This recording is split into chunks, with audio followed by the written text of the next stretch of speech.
আমি এখন আছি কাতারে। অ্যাকচুয়ালি আমার ভায়া ছিল দোহা, মানে হামাদ ইন্টারন্যাশনাল এয়ারপোর্ট। তো আমি ট্রানজিট ভিসা নিয়ে নিয়েছি। এবার তোমাদেরকে এই ভিডিওতে কাতারের রাস্তাঘাটগুলো দেখিয়ে দিচ্ছি। আমি দেখো বাসে রয়েছে, ছোট্ট বাসে, স্মল বাসে, মিনি বাসে রয়েছি। এয়ারপোর্ট থেকেই উঠেছি বাসে, আর এখন যাচ্ছি হোটেলে। হোটেলে যাচ্ছি, 17 ঘন্টা লেওভার আছে, প্লেনটা লেট আছে, 17 ঘন্টা লেওভার আছে। তো 17 ঘন্টা একটা হোটেলে থাকবো, হোটেল গ্লোরিয়া সুইটস। আর রাস্তাঘাট তোমাদেরকে দেখিয়ে দিই দেখো কাতারের।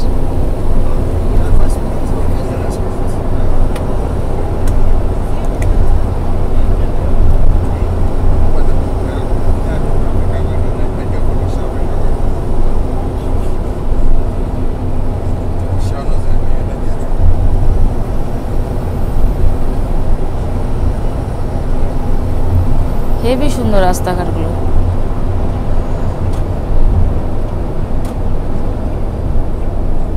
ও এটা হচ্ছে গ্র্যান্ড লিগাল হোটেল।